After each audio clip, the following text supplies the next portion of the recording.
పరుచున్నప్పుడు అబ్రహాముతోనే దేవుడు చెప్పాడు, 400 సంవత్సరాలు నీ సంతతి వారు, నీ తర్వాత సంతతి వారు 400 సంవత్సరాలకు పైగా అన్య దేశములో బానిసలుగా ఉండవలసి ఉంటుంది అని అబ్రహాముతోనే దేవుడు సెలవిచ్చాడు. 15వ అధ్యాయం ఆదికాండంలో మీరు చూస్తారు. దేవుడు సెలవిచ్చిన ప్రకారము ఇశ్రాయేలీయులు అనగా యాకోబు సంతానం యోసేపు ఐగుప్తులో ఉన్నాడని చెప్పి యోసేపు పిలుపును అందుకొని యాకోబు యొక్క సంతానం క్షేమంగా జీవించటానికి వారు ఐగుప్తు దేశానికి వెళ్ళారు. యోసేపు చనిపోయిన తర్వాత జరిగింది ఏమిటయ్యా అంటే, దేవుడు అంటే లెక్క లేకుండా జీవించేటటువంటి జనం ఇశ్రాయేలీయుల ప్రజల్లో రోజు రోజుకు పెరిగిపోయారు. 400 సంవత్సరాలకు పైగా ఈ ప్రజలు ఐగుప్తు దేశంలో బానిసలుగా జీవించారు.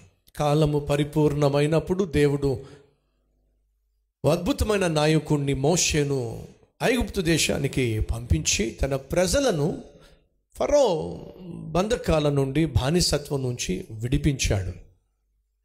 విడిపించటమే కాకుండా వారిని పాలు తేనెలు ప్రవహించే దేశానికి తీసుకుని వెళ్తానని చెప్పి వాగ్దానం చేశాడు. మోషే ద్వారా తీసుకుని వెళ్ళాలి అని చెప్పి దేవుడు ఆశించాడు. వాళ్ళకు కూడా ఆశ ఉంది. ఏమిటంటే, ఎంతకాలం బానిసలుగా జీవించాం, ఒక దుర్మార్గుడైనటువంటి చక్రవర్తి కింద బానిసలుగా జీవించాం, బందీలుగా జీవించాం, వెట్టి చాకరీ చేశాం. ఇప్పుడు మనకంటూ ఒక దేశం, మనకంటూ స్వాతంత్రం, మనకంటూ ఒక అడ్రస్ దేవుడు ఇవ్వబోతున్నాడు. కాబట్టి వెళ్ళాల్సిందే అని చెప్పి అందరూ కలిసి మోషేను వెంబడించడం మొదలుపెట్టారు. ఆశ బాగుంది. ఏమిటి? మనకంటూ ఒక గమ్యం ఉండాలి, ఒక గురి కలిగి, ఒక గమ్యం కలిగి బానిసత్వంలో నుంచి బయటపడి అద్భుతమైనటువంటి దేవుని యొక్క ఆశీర్వాదాన్ని, దేవుడు దాచిపెట్టినటువంటి ఆ వాగ్దాన దేశాన్ని స్వతంత్రించుకోవడానికి వాళ్ళు వెళ్తున్నారు. మరొకసారి జ్ఞాపకం చేస్తున్నా, వారికంటూ ఒక గురి ఉంది, వారికంటూ ఒక గమ్యస్థానం ఉంది. వారు చేస్తున్న ప్రయాణం వెనుక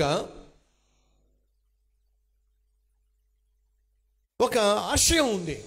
ఏమిటి అంటే, దేవుడు నిర్దేశించినటువంటి ఆ దేశాన్ని స్వతంత్రించుకోవాలి, దేవుడు దాచిపెట్టినటువంటి ఆ దేశంలో అడుగు పెట్టాలి, పాలు తేనెలు ప్రవహించే దేశంలో అడుగు పెట్టాలి అనే ఉద్దేశంతో వాళ్ళు వెళ్తున్నారు అరణ్యంలో. అలా వెళుతున్నప్పుడు వాళ్ళు చేసిన పిచ్చి పని ఏంటో తెలుసా అండి? దేవుని మాటకు లోబడ్డం మానేశారు. అవిధేయత మన జీవితంలో అపజయానికి ప్రధాన కారణం తెలుసా ఏమిటో? అవిధేయత. ఈరోజు మనం చేరుకోవాల్సిన గమ్యానికి చేరుకోలేకపోవడానికి ప్రధాన కారణం ఏమిటంటే అవిధేయత. ఎవరి పట్ల? దేవుని పట్ల. మనల్ని నడిపించే నాయకుడు ఆయన, మనకు సలహాలు ఇచ్చేటటువంటి సహాయకుడు ఆయన, మన లోపాలను గ్రహింపచేసే స్నేహితుడు ఆయన, మనల్ని కాపాడేటటువంటి కాపరి ఆయన, గమ్యానికి చేర్చే నావికుడు ఆయన. ఆయన మాట వినకపోతే, ఏ దేవుడైతే నీ జీవితాన్ని అద్దరికి చేర్చగలడో, ఏ దేవుడైతే నీ ఆశను ఆశయాలను నెరవేర్చగలడో, ఆ దేవుణ్ణి పట్టించుకోకుండా, లెక్క లేకుండా నువ్వు నీ ఇష్టానుసారంగా జీవించేస్తూ, వ్యవహరించేస్తూ, అఘోరిస్తూ నేను చేరుకోవాల్సిన గమ్యానికి చేరుకోలేకపోతున్నాను ఏమిటి అని చెప్పి అంటే ఏం లాభం చెప్పండి? ఐగుప్తులో వీళ్ళు బానిసలుగా ఉన్నప్పుడు విడిపించింది ఎవరు? యెహోవా. నడిపిస్తుంది ఎవరు? యెహోవా. వాగ్దాన భూమిని వాగ్దానం చేసింది ఎవరు? యెహోవా. చేరుస్తానని చెప్పింది ఎవరు? యెహోవా. పాలు తేనెలు ప్రవహించే దేశాన్ని వీరి కోసం సిద్ధం చేసింది ఎవరు? యెహోవా. అరణ్యంలో ఆహారాన్ని ఇచ్చింది ఎవరు? యెహోవా.